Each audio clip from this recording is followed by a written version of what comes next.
Well, good morning and welcome to ALBW Live. Nice to see you again. We've been taking a little break and I hope you're enjoying the new digs, the new Studio B in the new house and lots of fun things behind there.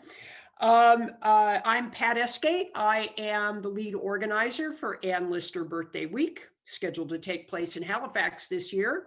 Hopefully looking forward to that. And today we have a really great guest for you today. We have Gary Brown, who's the head of visual effects at Technicolor and also the special effects supervisor for Gentleman Jack. And Gary is going to be sharing some really fun stuff with us today. So we're going to invite him in just a second, but I do want you to stick around for a few minutes afterwards because we do have some announcements. So without further ado, let's bring Gary into the room. Hey, Gary, how are you? Oh, very well. Hi. How you doing, Hi. Pat? Hi. So I was just introducing you while you were back and well, you really do have a green room. You've got green behind you. So as I explained, you're the head of visual effects for Technicolor and also the special effects supervisor for Gentleman Jack. And before we get started on the Gentleman Jack bit, Gary, why don't you give us just a short introduction to yourself in terms of how you got into this to start with? Cool. Well, it's sort of a bit of a false start initially because I actually studied environmental science at college and did start off for a couple of years in that area. I sort of worked in Cambridge in a laboratory to do with environmental studies and did that for a couple of years. It was probably a bit early, and I thought if I want to really crack this, I've got to go back to college and do PhDs, and that was worrying me. And at that time, somebody who I went to college with, who did engineering at the time, he got a job in Soho, which is the sort of the centre of film and TV in the UK, and he invited us into his place, the place that he was working at one day, to sit in one of his, the company's very expensive edit suites and mess around with music and video film that we'd sort of shot and made at college. And so I went into one of those rooms and I just saw the technology and thought, oh my goodness, this is creative and it's technical, and that's just right up my street. So I basically just started writing letters to all the different companies in Soho and managed to get my foot in the door and just did like an old-fashioned apprenticeship where you go down and you become a runner and you're making teas and coffees for people. And all the time you're sort of just tapping people on the shoulder and going, excuse me, what is it you do? Can I have a little go at that? And you just sort of bug people and generally so you progress a little bit, and then suddenly you find yourself with sort of opportunities to maybe make a video for somebody and go and ask the boss, can I use your edit suite? And he goes, yeah, what's it for? And you tell him, and he goes, yeah, go on then, don't break anything. And then just slowly I was able to just show that I could do this, and before long, I was in the hot seat as a junior editor doing music videos. Did that for a couple of years, proved myself, and then was able to get onto the day shift and do commercials, which was the prime revenue generating area of those sort of companies at the time, and that was really good fun, really good fun. It was a real chance to sit there and kind of show off in front of the room full of clients what you know about this computer. It's your job just to sit there and interpret everything they're saying and go, yeah, I think I know what you mean, and then just sort of literally do it in front of them and show it back to them. So that's an excellent training ground. You're just doing that day in, day out, and you're really learning to explore all the little corners of the software and the machines that you're working. So your mind and you get this incredible ability to lateral think, and so that was really good fun. And I did that for sort of, I don't know, 6 or 7 years before I sort of parked the commercial aspect of it and went into film, which was a different ball game, much more technical, and I sort of felt that it was just more interesting doing long form. Long form is TV, it shows and film, and I just really enjoy that, and did that for a couple of years at a company. Then I freelanced for a bit, freelanced around town, and that way I got to see how all the different companies were doing things, and that was quite interesting to sort of see how different people were using their kit and their technology. And off the back of that, I started consulting for production companies. And that naturally led into me setting up my own company, which I did for sort of 12 years or so. Oh, wow. And we did, again, music videos, drama, TV, film, art installations, concert projections. I mean, everything. It was just great fun. The phone would ring and you go, yeah. I can do that. Exactly. No, and then put the phone down, going, right, how do we do that? There's always that element of a little bit, you've got to be outside your comfort zone to move forward. So there was always a bit of that. But I think one of the big lessons in business is surround yourself in people that are better than you. And so I was slowly amassing these people around me who were excellent and building your team. And then, probably about 4 years ago, I folded that company into Technicolor, which is where I am now. Excellent. And so, as you pointed out, I'm known as the creative director of the Visual Effects department. So that's quite something. It's a fun job. Technicolor's been around a long. If this, folks out there, this really is the real Technicolor, that you've been seeing connected to movies and TV for decades. Well, no, it's 100 years. Probably about 105 now, I think, something like that. Yeah. So how did you find your way to Gentleman Jack? How did you get involved with the production? I was just trying to think about that. I'm not sure actually how I got the phone call. It could possibly have been Anna Pritchard, who you've interviewed, because I had worked with her on a show beforehand. It may have been her who said, bring Gary, and I'm not quite sure how that happened. But I did get a phone call from Phil Collinson, who's the producer, who you've also interviewed, and was invited just to come in and meet the team that they had assembled thus far, which was, obviously Sally, who wrote it, and Matt Gray was on board by then, the DOP, the cinematographer, Phil and Anna. So it was, come in, have a chat, and they had given me 2 or 3 sequences to think about and say, come in, and would like to see how you would approach these sequences. And I think they were doing that with 3 or 4 other visual effects houses. So it was a pitch, it was a competition. I'm sort of sitting in the waiting room, I'm sort of seeing people I know going, all right, how you doing? Good luck. Yeah, not really.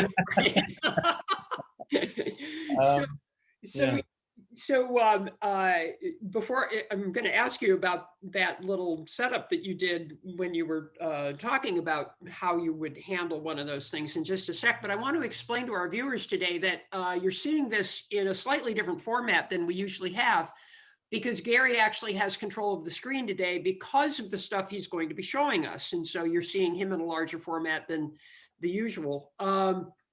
So Gary, when you and I talked last week, you were kind enough to show me one of the demonstrations you had done for the opening crash on Gentleman Jack. So why don't we start there? Sure, let me see if I can grab hold of the screen. Bear with me a second. Okay, good. You seeing that? Yep. Lovely. So actually, I thought I would just show you the boards. So good. When I was invited to come in, they sent through a bunch of boards and some script segments just to think about. And so I put this into a document, and this is my outline. I sent this through ahead of time, and then just was using it as a bit of a script. But if I just sort of scroll down, so the crash sequence. So I'm sure your viewers probably remember this. This is literally the opening scene of episode 1, where you got that sort of I think, was it Sally described the guy as he's a bit of a boy racer. Yes. In those days, so there was a guy coming along, and he sort of nipped between a little bit of a gap in between 2 carriages that were just about to pass each other, and he nipped between them and causes an accident. So I start off with these storyboards just showing key moments, and also I've got the script. And so in my head I'm thinking, okay, well, the process for me is very much how I see it, how I think it's going to work. And so the first thing I did after reading all of that was to I wanted to get a little movie together to be able to walk in to Sally and the team and sort of show them what it was that I had in mind. So in order to do that, I had to explain that movie to one of my artists. I think when I got this this call, I was on holiday somewhere, and you can see I'm in a little cafe or something. So I'm sending this little video of that's the boy racer, and the glasses box at the bottom of the screen is one of the carriages, and there's another one at the top. And I'm sending this through to my artist in London, going, all right, can you just sort of block this out roughly? Here's the movie, and once you've got something roughly together, I'll dial in some more notes. So that was the very, very first little bit of media that I generated for Gentleman Jack, and then that sort of turned quite quickly into this. So he's just put together this scene. He's got some very rudimentary. Let me just make that a bit bigger. He's got some very rudimentary shapes, just describing exactly what I've asked him to do. And then once I've seen that, then I've kind of said, okay, well, let's change the camera angle to something like this and maybe speed it up a bit. And then just some more ideas. Maybe we're tracking along. Maybe there's a drone shot that we're tracking along.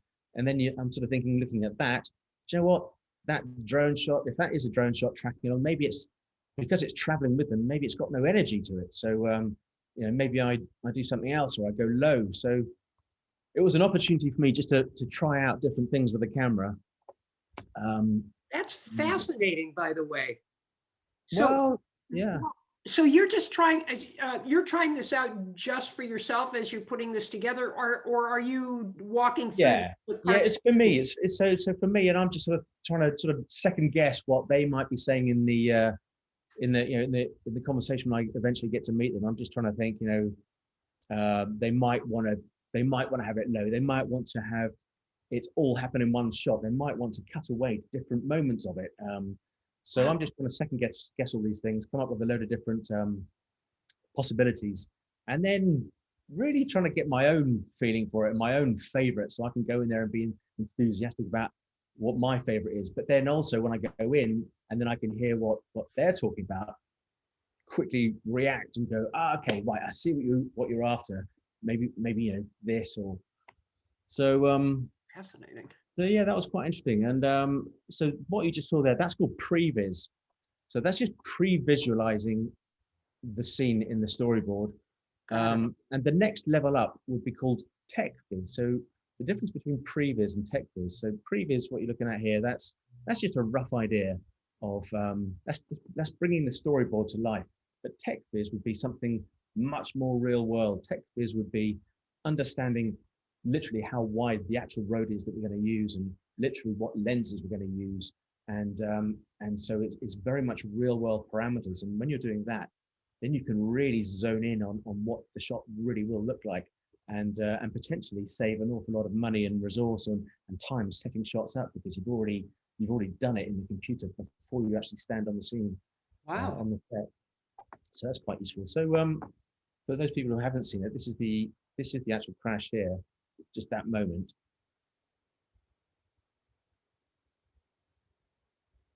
So if I just take you back to the actual shot. So in the meeting, I think I was even describing this shot here as a visual effects shot. It was when we were thinking about it, it felt like this could be quite a dangerous thing to pull off. So maybe we should shoot it all as separate elements and then put it together in post-production. But actually, talking to these stunt riders, they all felt that they could do it on the day. So that shot is actually for real.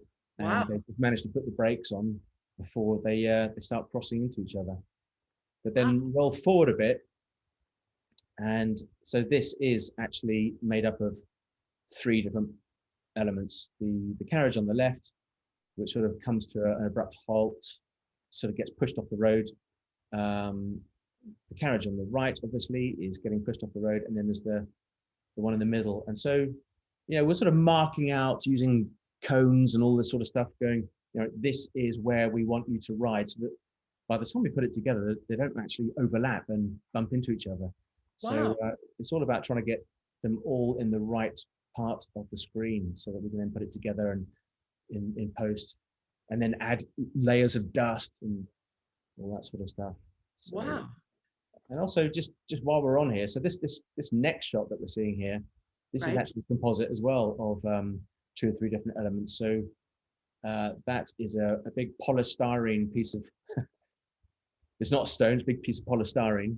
Uh-huh. The wheel hits, and as you can see, the wheel comes apart and disintegrates. You can only really see that as I step through it. I mean, there's a lot of detail in there which you sort of miss when it's running at full speed. Right. But that big piece of stone, that was a separate element where I just had a great big sledgehammer, and I was just whacking this thing over and over again, and bits were flying off. And I was saying to the cameraman, "Did you get that?" And he said, "Yeah, we got it." And we shot it in slow motion. So That's lots of amazing. debris. And so the stone wall itself is also a separate piece, right? Yes, exactly. That's all something that that Anna Pritchard's team would have built. That's fascinating. Wow. Yes, there's a few bits and pieces in that involved in that. Right.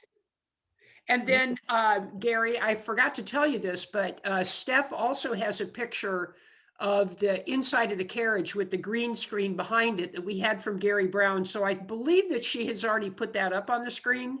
You and I won't see that. That's happening in the background. Oh, okay. Okay, but we can move on to your next bit if you like. But Sure. yes, Well, yeah, this is green screen here. right. So all the stuff that you're seeing outside the windows would have been shot as green screen, and then you know, we've replaced. So when we actually go and film that stuff, I mean, I think I filmed that stuff literally sitting on the back of a quad bike, just filming Fascinating. with a little DSLR, you know, sort of a regular camera on a little gimbal. I mean, sometimes, I mean, there was one version of this where in another scene where I think I got my son out of uni, and he drove my car down a little lane. I don't think he had a driving license at the time, but he was driving down an off-road lane in a field, and I was sitting out the back of the boot with the boot open filming.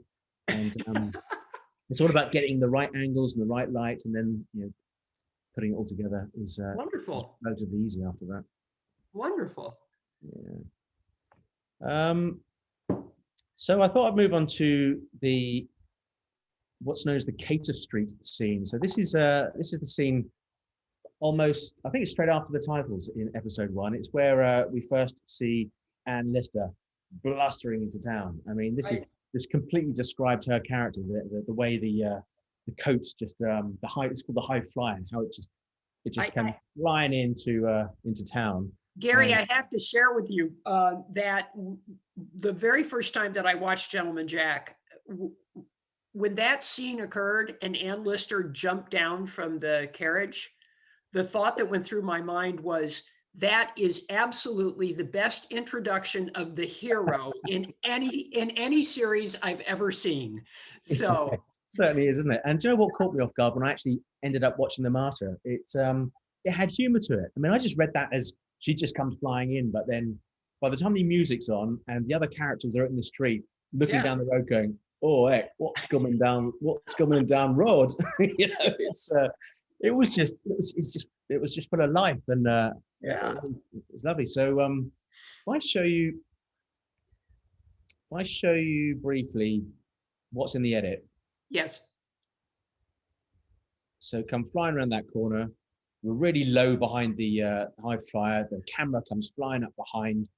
There's a bit of whiplash coming up. Look at the people on the back. Bam! Ouch. So those guys really take it. And there he is. Oh my God.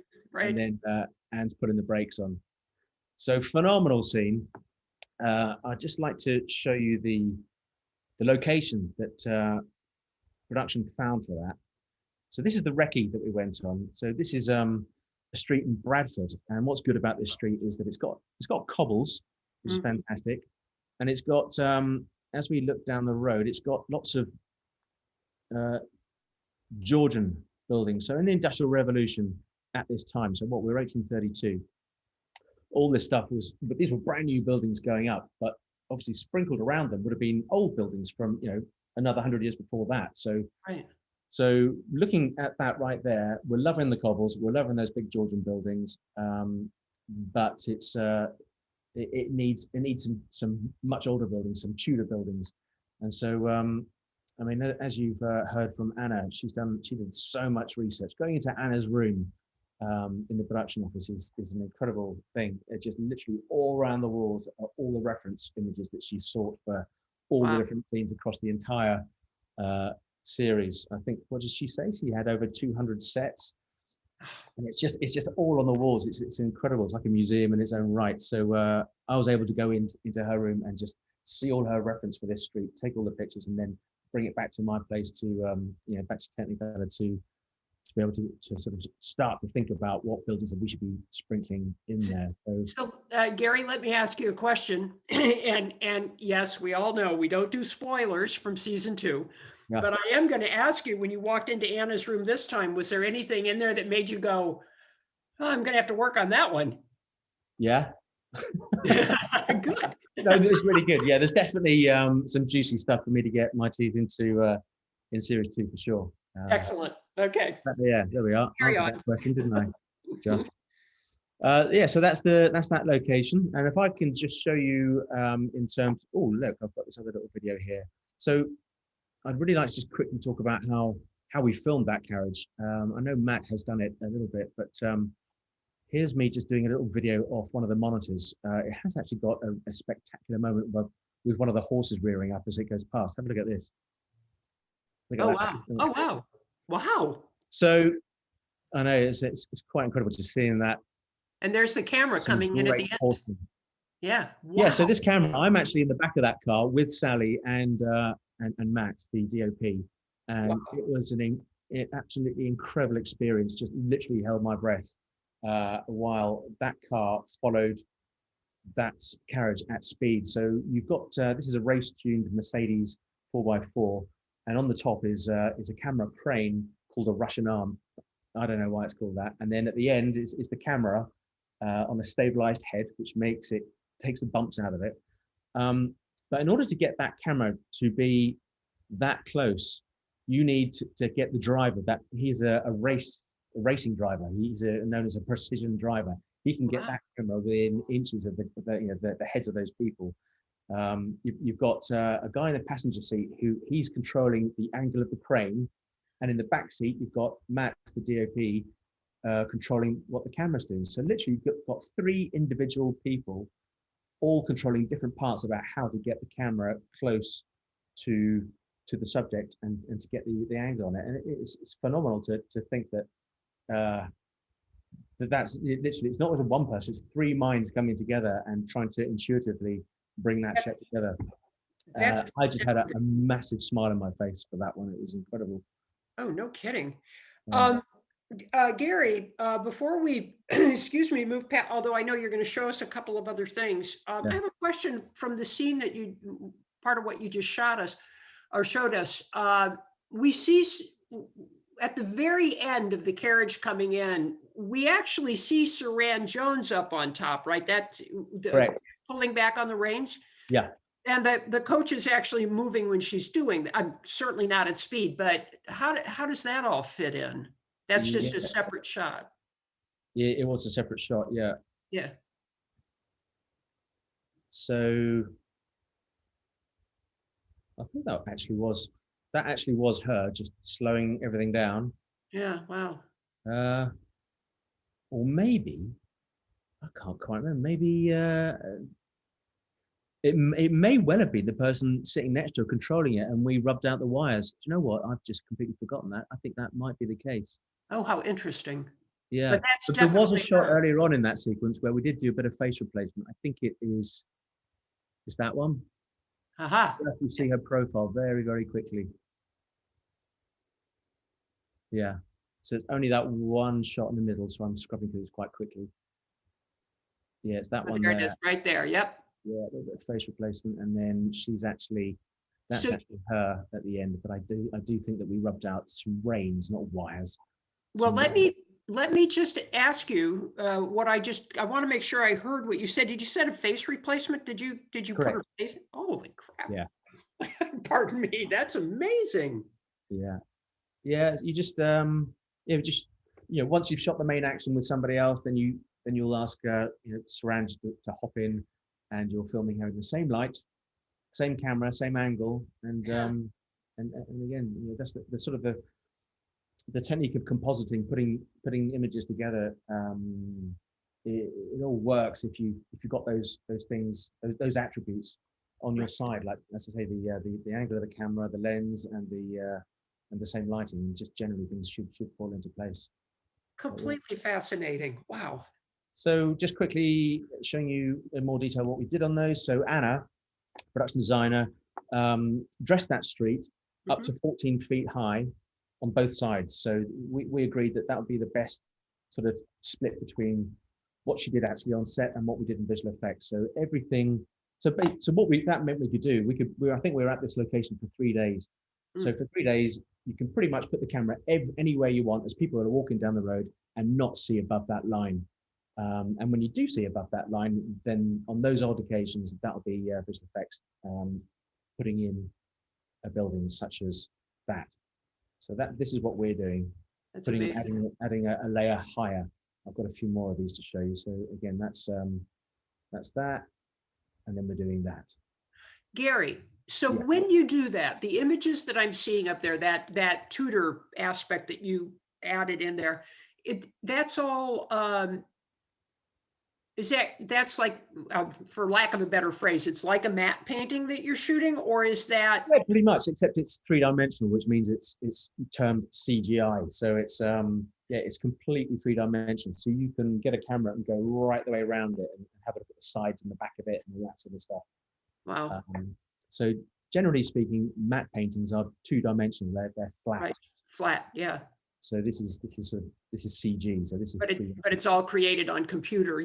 This isn't Correct. photographs, etc. Yeah. So that's completely built in a computer, and so we will model that, literally shape it a bit like, I don't know, what's it called, Minecraft. That's that sort of, it's sort of blocks. You're creating blocks of a house, and then going into more and more detail, putting in the finer detail, and then the final stage of that will be texturing it, actually putting in the white, and then maybe making it dirty and maybe giving it that sort of real texture. So which you can see.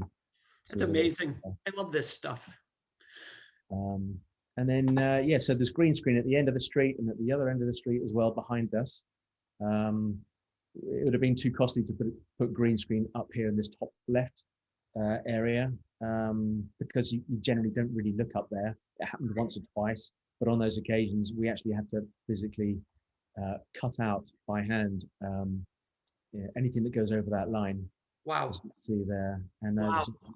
This is a particularly good example of it, one which I'm probably fairly proud of our team that did this, in that we literally got to cut that out. If you look at this this whip, it's if I was to show you the movie of it, you'll see it's wobbling around. It's very slight. There's a lot of it's quite indistinct. There's a lot of light sort of wrapping around it. It's hard to see, yet we've still managed to cut around it and put something behind it as the camera is moving. And one other thing about the camera is that, or the lens, I should say, is, and I know Matt explained this on his talk, but one of the distinctive things that he did for this show was to use specific old types of glass in his lens, and lenses called anamorphic lenses, which essentially are the widescreen lenses, which give, it's like the Steven Spielberg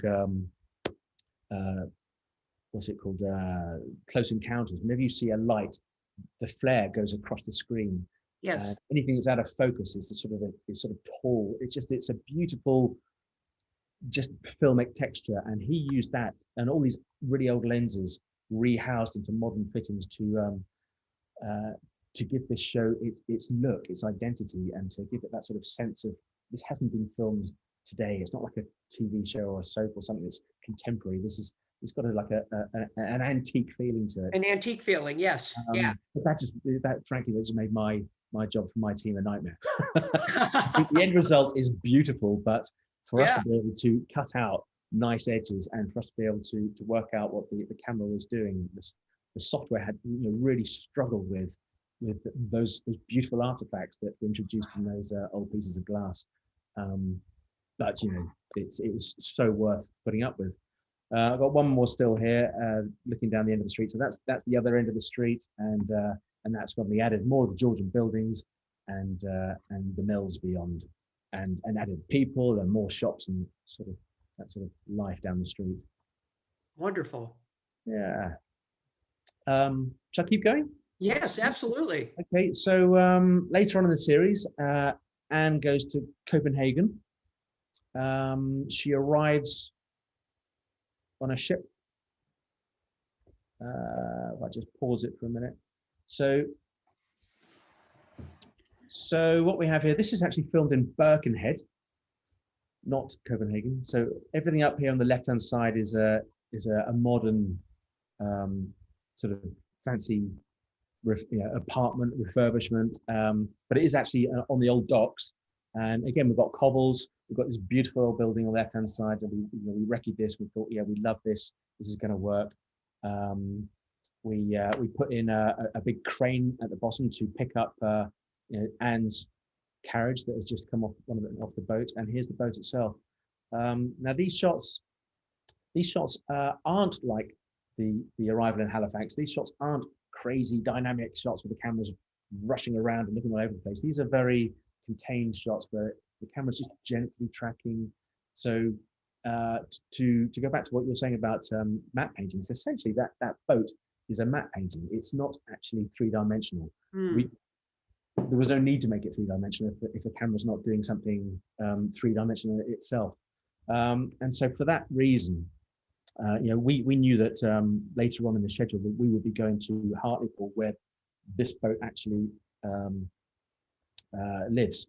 And so I thought, okay, once we've shot this scene in Birkenhead, I know all the angles that we've used. I can then go to Hartlepool when we're filming up there, and then using my digital stills camera.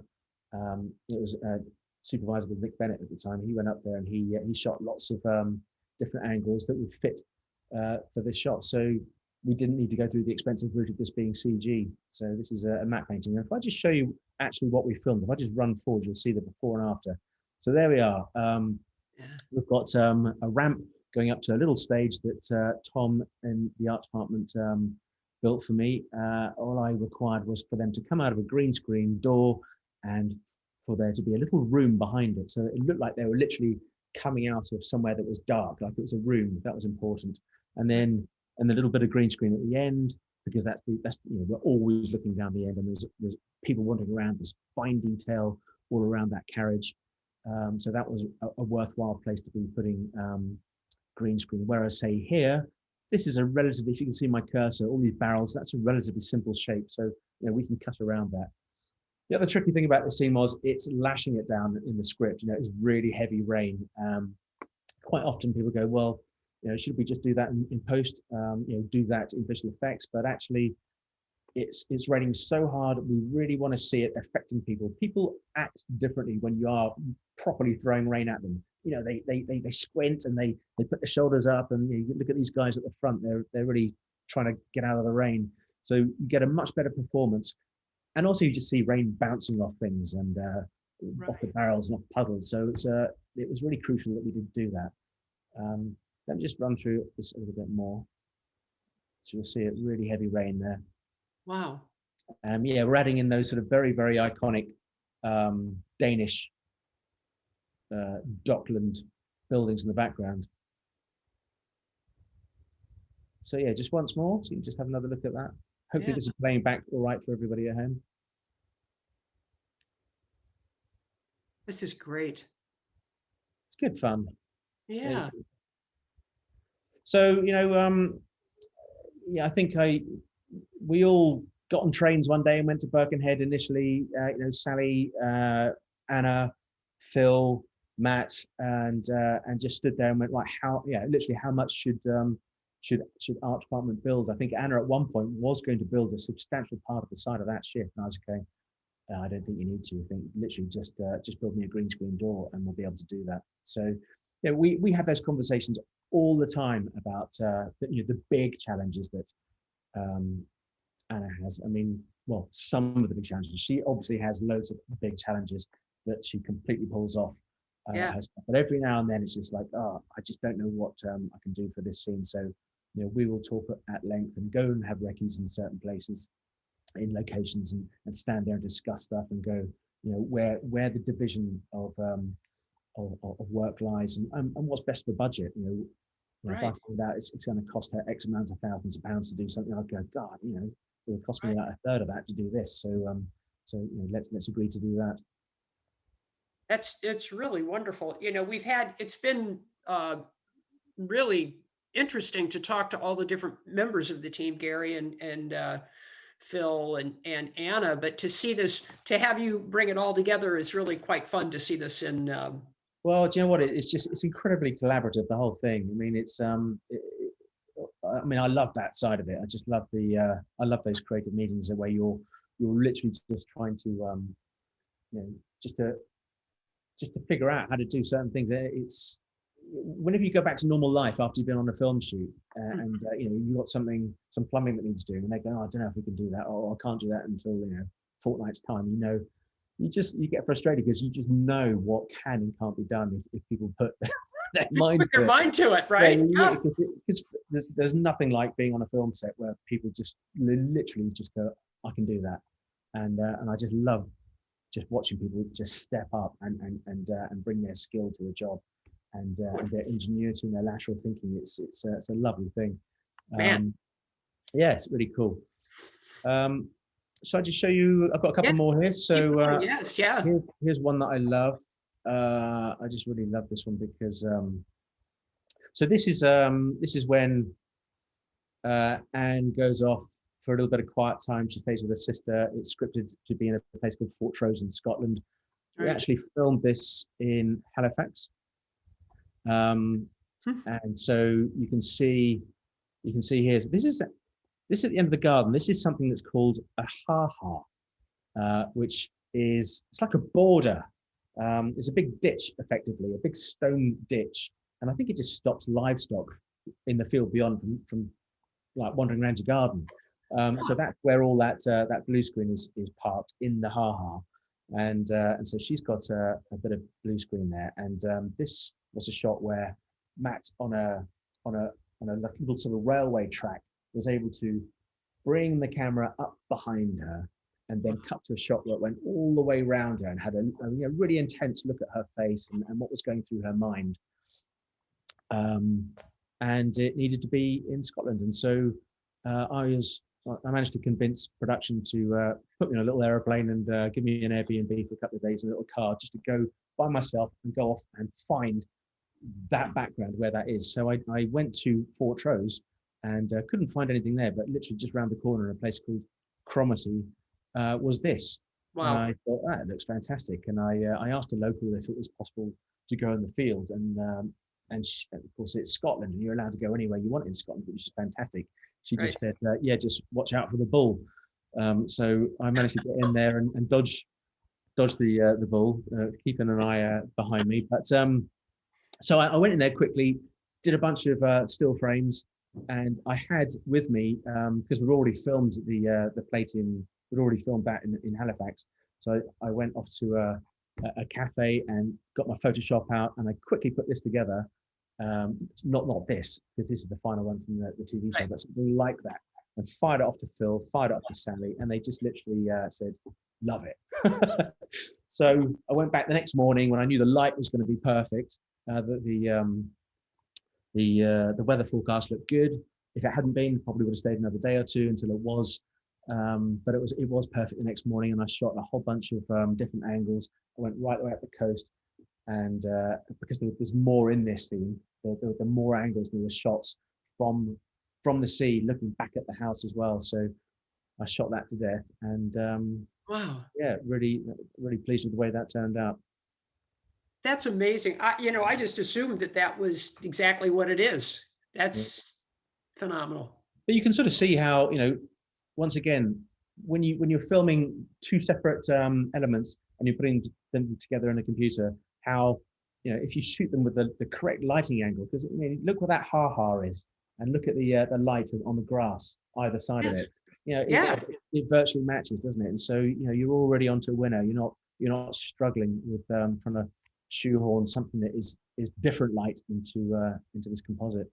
It's just amazing how you make that match up. Oh. Also, when we were in Copenhagen, there was a scene where they were supposed to go to a place called I can't pronounce it. It's Castle or something. Yeah. Cassel. Yeah. Not quite sure. Anyway, the idea was, again, put me in a car. I'm going to go off to Germany and I'll shoot some plates.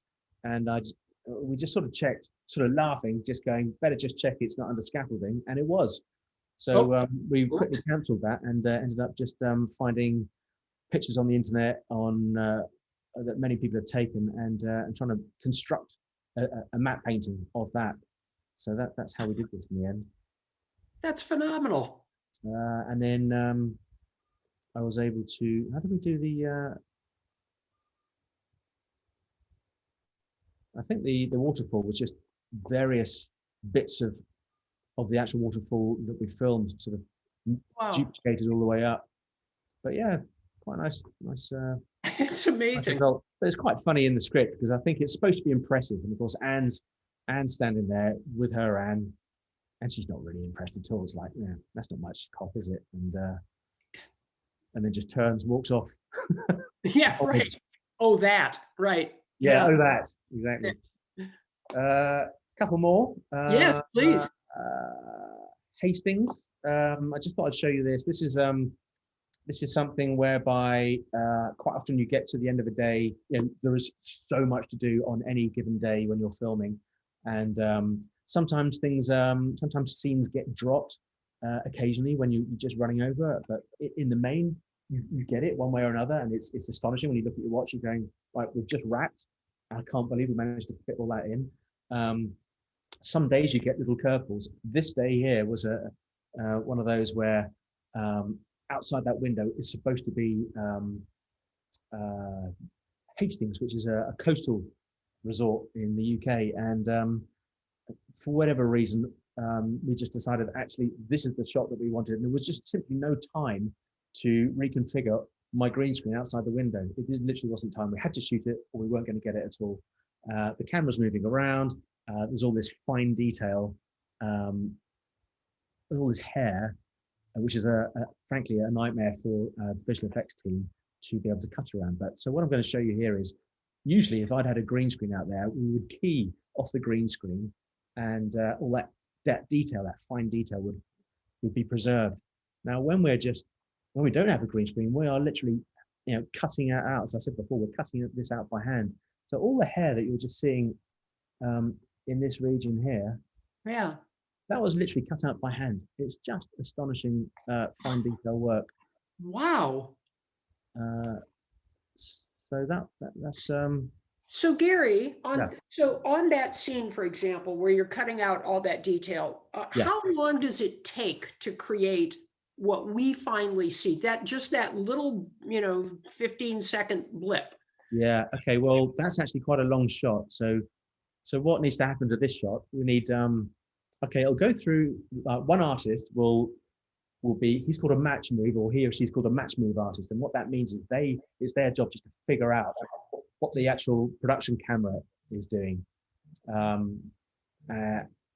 so the computer can understand how the camera's moving, and then once the computer understands what the camera's doing, then we can put things in, and it'll automatically track with what the camera is doing. So one person does that, then there's another person who or a team of people who are doing all the cutting out. Maybe somebody takes the hands, somebody might take the shoulders, maybe there's somebody just concentrating on the hair, and the longer the shot, the longer it takes. So I should think a shot like that with that amount of detail on it could well have taken somebody, could probably have taken about 4 or 5 days literally just to cut around them, and then probably half a day for the working out the camera. And then once you've got that detail, then it goes to somebody called a compositor, who's literally putting all those layers together. You know, it's up to me to go off and film the background. So I went and shot plates of shot elements of the sea and the shingle beach. So I shot all that in Brighton, and which is close to Hastings, and it looked just right. And then it's somebody's job, a compositor's job, to then put that in the background and blend it all together and get the light correct, and that's probably on a shot like that, it's probably about 2 days worth as well. You could easily spend three people could probably spend about a week on that. That's amazing. I mean, when you think about the entire run of the series, and that it takes an entire week to get this shot, it's phenomenal. So I mean, there are some shots. Obviously, there's bigger shots, there's smaller shots. There's probably a team in total of about it's sort of concertinas in size, but there'll be a team of approximately 10 to 15 people, perhaps 4 to 5 months. And there'll be a range of shots. There'll be, I mean, so arriving into Halifax, that'll be maybe, I don't know, 10 shots, 10 very big shots that could probably take, an artist creating the buildings, probably take them a month making all those buildings, and then all the compositing and tracking, matched with another 3-4 weeks for that scene. But then there's a whole lot of other shots. I mean, there's literally hundreds of shots. We probably did about 350, 400 shots in total on the series. But lots of those will be just little shots where there's a scene in a house, and art department have done as much as they possibly can to get rid of all the modern artifacts, but inevitably there'll be a little wire or a little plug or something outside the window that just gives the game away that it's modern, and you just have to paint them out. And quite often those can be. Well, you mean like that Starbucks cup in Game of Thrones? Yeah. Whoops. Yeah, exactly that sort of thing. Yeah. But the funny thing about that is you can have a whole bunch of people, director, producer, everybody looking at an image that you've done something to over and over and over and over again, and then completely miss whatever's over in this corner because we've been concentrating here. Yes. Every now and then one of those shots does get all the way to the end and somebody goes, "Have you seen that?" And you're going, "How on earth did we miss that?" Yeah, right. Yeah. So it's good to have many eyes on it. I've got one more thing here for you as well. This shot is 100% CGI, so nothing at all was filmed in this. This is completely computer generated. This is the boat that Anne Lister is on as she's rushing back to see her ill aunt. I think it's episode 7, end of episode 7. I might be wrong, but yeah, coming back from Copenhagen. So this is all computer generated ocean, sea. There's England in the background. I think it's called Gravesend, which would have been a port in London at the time. Mm-hmm. And then, there's an awful lot of detail on this boat. The sails and all the rigging, the lighting, and then the wake of the boat as it charges off. So you can see it's sort of fast moving. It's got its sails are big. The wind's behind it. Sally particularly wanted this to feel like it was Anne Lister walking, because every shot we see Anne Lister walking, she's walking 100 miles an hour, and everyone's just trying to keep up. Right. And she wants this shot to feel exactly the same thing. This boat is Anne Lister. It's got it's going at a fair lick. It's determined to get home. So that's such a great detail, Gary. Thank you for sharing that. Yeah, wow. I think that's it. That's amazing. That's all of it. Is amazing. And excuse me, I can tell you a couple things. We do have a number of people that are asking questions out here. Boy, you made me want to be about 50 years younger right now, because I would love to have done this for a living. This is just phenomenal. It's big stuff now. I mean, when I first started, it wasn't really a thing. It was really in its infancy. Probably was a lot bigger in the States, but now there's an awful lot of people, young artists wanting to do this coming through. I mean, I employed a guy 5 or 6 years ago. I interviewed him. He didn't go to university. He just knew exactly what it was that he wanted to do. So he finished school and went off and did a course. And when I was asking him, just chatting at that first interview, he said he knew when he was 12, this is what he wanted to do. Wow! Right? Yeah. This is the world we're in, isn't it? You see it everywhere, and visual effects are everywhere. People do know about them now. I mean, I certainly didn't when I was getting into the industry, but people know about people. I think people know that it's an industry you can get into now. Right. Well, plus, the kids at this point are brought up with screens from the moment that they can first start looking at things, right? So they're much more familiar with the possibilities than you or I might have been at that time. So let's jump into some questions here. This one is from Christine Hall. She says, which scenes from series 1 was the biggest challenge for the special effects team? Well, I probably think that Hastings probably was. It wasn't far off, you know what I mean? It was that was really, really hard work.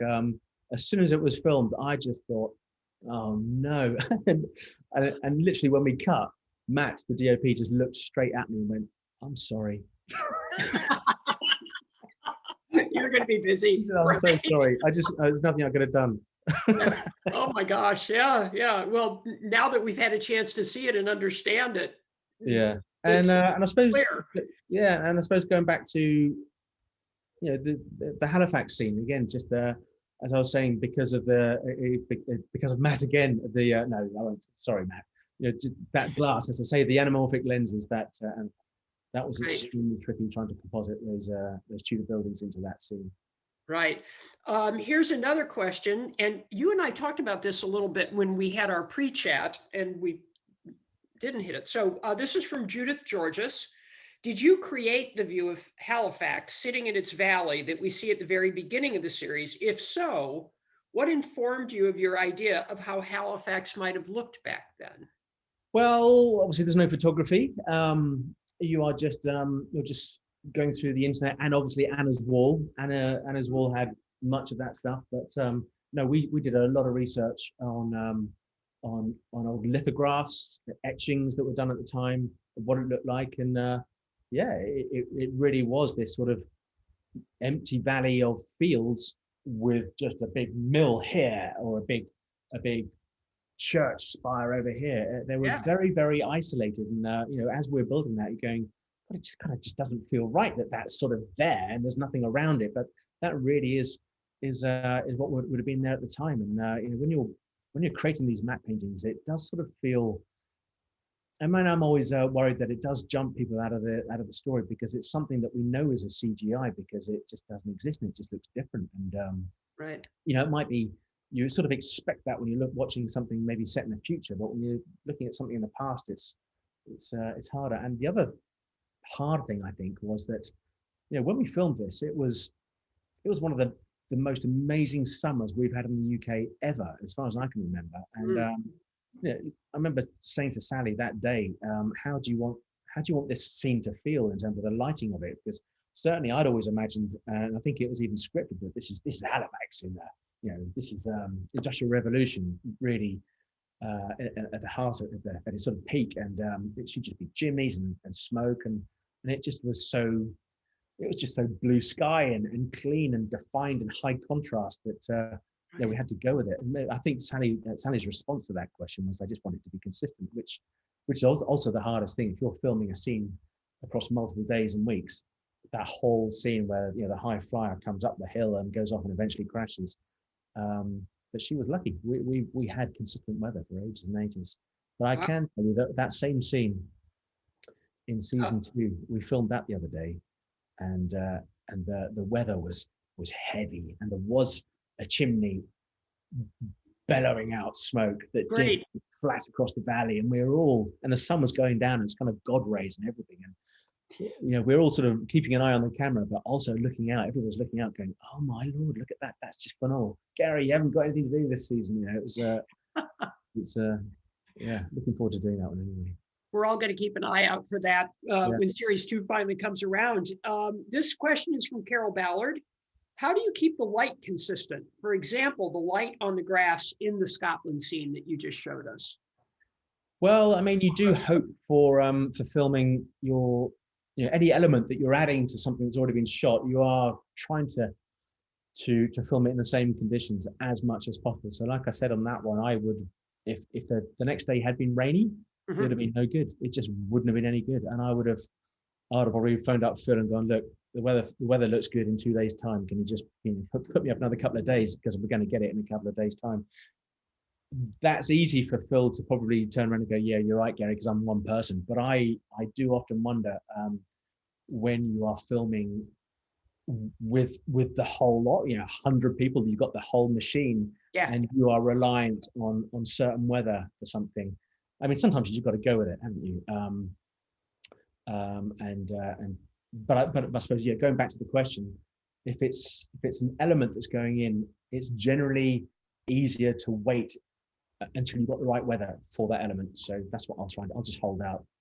Got it. So thank God we can kind of tell the weather in advance a little bit now. We have 3 more questions before we end. This one is from Erica Neisner. What is the difference between matte painting and CGI? sorry, I didn't really explain that well enough before. So matte painting. So in the old days, a matte painting would have been literally a piece of glass Mhm. in front of the camera where somebody had painted on it really, really skillfully what the scene might be, whether it's a whole lot of buildings or a landscape or something. Yep. And then at the edge of that piece of glass, it would sort of feather into what's in front of the camera, and you wouldn't necessarily see that join. And Yes. sometimes you can, obviously, but it's phenomenal when you really look back at the old-fashioned movies, and you see that craft. And then that sort of developed into um, people who paint in studios, backdrops. I mean, I was on a set uh, probably about 3 years ago on a show, and somebody had painted, literally by hand, painted uh, a huge scene. And it's the first time I'd ever seen it. And they're going, yeah, it's better, isn't it?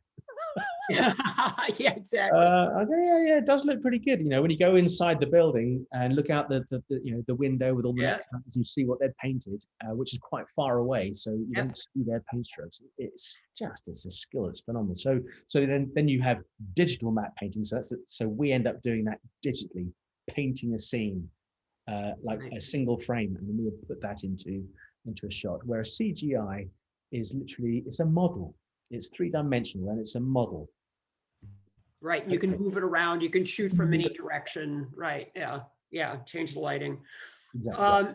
As far as matte paintings go in great old movies, there's a terrific example of that in Gone with the Wind, when Scarlett O'Hara is working in the hospital, the field hospital, Uh-huh. and you're doing all these close-ups with all these people that have been injured, and then they pull the camera back, and it takes you into the streets of Atlanta and all the patients that are laid out everywhere, and that part is the matte painting that you're Yeah. seeing. It's a phenomenal shot. Oh, can I have a look at that after this? Yeah, yeah, it's quite something. Okay, this is from Lucia Falzari. Was there a situation in Gentleman Jack where you thought, I can't do this? Funny, the AD, Nathan, asked me a similar question to that the other day. It's like, have you ever got it really, really wrong? um, was there a situation we can't do this? No, because we talked about it an awful lot. And whenever you get into a situation where you're having trouble trying to realize something, you just keep at it, and maybe you reach further among your team and invite more people in, going, let's have a huddle, let's bring together all our creative minds and try to work out what this problem might be. But I think, let me have a little look. So we had Crow's Nest, Church, London Skyline, the Bank, Crash, Copenhagen, the Boy's Little Leg. No, I think we pretty much had everything under control for that. Yeah. I Yeah, mean, yeah, yeah, there's other shows where occasionally you can't quite think how to do something. But as I say, I mean, the technology is phenomenal. There really is. If you've got the ability to articulate what it is, if the director's got the ability to articulate what they want, there really isn't any reason why you can't do it. The right, technology and the skill is there. It's probably just a matter of budget at the end of the day. right. Budget and time, Yeah, exactly. budget and time, Yeah. exactly. Okay, and this is the final one. This is from Sifra Verheiden. What was your favorite scene to work on? I think it's got to be Halifax Street. Interesting. Yeah, I think so. And there were moments in that where, well, there was one scene that was actually cut from series one. There was a big demonstration, which is a big deal. And I think Matt explained in his talk how TV schedules, they're very, very tight, and they're very, very specific. You've got to hit something like whatever it is, I don't know, 57 minutes, bang. Whereas feature films, they can, whatever length, hours, you can have them running for hours. So Right. I think something had to give, and it was that particular scene. And it was a big, big scene for visual effects. And at one point, there's this extraordinary camera move that goes up and round, and there was an awful lot going on. Matt had his hands full, and he just gave me some headphones and a microphone and said, "You call it." So I just suddenly found myself being the person that was like going kind of action on this and action on that. Sort of really felt sort of outside my comfort zone, but quite thrilling at the same time. Yeah. Especially on sort of take 2 and 3, where I think I've got this. I think I know what I'm doing. So let me ask you. Generally, that scene was great because there was so much going on. Gary, so since we're going to have to close out here pretty soon, I do just want to ask you, are you having as much fun with season 2 as you seem to have had on season 1? Yeah, well, yeah. To be honest with you, I'm only really just getting started. But Yeah. yes, we've done some big stuff already, Yeah. and there's lots more to come. Yeah. Well, we are all very much looking forward to it, and I just want to thank you. This has just been phenomenal. I really. Well, it's been a pleasure, Pat. It's been a real pleasure. Hopefully, I haven't talked too fast and people have understood some of the stuff that I've said anyway. You did quite well. And I know that there's going to be a lot of people going back and rewatching it once we get it up on, and I think we've informed you that this does go up on our YouTube channel, Ann Lister Birthday Week, and that happens usually about an hour and a half after we're done. So we'll have additional viewers at that time. But I want to thank you so much for coming and talking with us today. It's just been a delight. Right, so, right. Well, thanks for everybody for tuning in. Lovely. Yeah. Have a great rest of your day. Bye. Bye-bye. So, as I said, I was happy to have you stick around for a little bit. I wanted to let you know that we have some fun stuff coming up with ALBW. We actually have a schedule that stretches out into the spring. Amongst those things, on the 30th of January, Diane Halford's going to be coming on to talk about the Ann Walker journal that was discovered not too long ago. She's going to talk about how she found it, what she found in it, and talk about the process of that, and also about some ongoing research that's going on regarding Ann Walker. We'll be talking more about Ann Walker later, but at ALBW, we are going to be devoting an entire day to Ann Walker this year. We're really excited about that because there's so much research that's been going on since the first series was shot. We also have, excuse me, we also are going to be talking with Chantel Smith about Mariana Lawton. So we're going to get into depth on Mariana finally. There's been a number of you that have been asking when Mariana gets her turn. We're going to be taking a look at some of the really interesting artwork that's happening out there with many of the creative folks that have been inspired by Gentleman Jack. That's coming up soon. We're also going to be talking to the Blister Sisters about their trek that's coming up Mount Vignemale in the footsteps of Ann Lister. We'll also have, we're going to have the Ann Lister Society, the new society that's been put together. And that will be coming up a little later on in the springtime. That'll be Lori Shannon, who's heading that up, and she's fascinating and doing such a great job with the society. But that'll include Lori, Sally Wainwright, and Ann Choma, and myself. And speaking of Ann Choma, we're also going to be bringing her back in for another interview. I think we're going to be talking about Ann Lister in Paris, Ann's time there. And we'll be making some announcements about that in terms of other things connected to that are coming up in the future. And we've got a bunch of stuff here. So I'm looking forward to being able to bring that to you. It's almost, it's coming up not too long from now. We're going to be heading into the time when we all first started wondering about whether or not we were going to be able to pull ALBW off last year. And we are also in the midst of doing that right now as we keep a very close eye on the vaccinations, both in the United States, the UK, and around the world. We are very focused on getting ALBW actually up and running this year. So we'll talk a little bit more about that in the coming episodes. And also I'll be putting an announcement out so you all understand the process that we're all going through to make sure that we can keep everybody safe and to make sure that we're going to be welcomed into Halifax when we get there, because we always have to be concerned about that as well. So you will be hearing more about how we're going to pull this off this year. And in the meantime, I do hope that all of you stay very safe, that all of you be careful about what you're doing with the new strain that's out and racing around. Make sure that you wear your mask. And in the meantime, we'll see you next time. Thanks for tuning in. It's Pat Esgate from ALBW Live. See you later.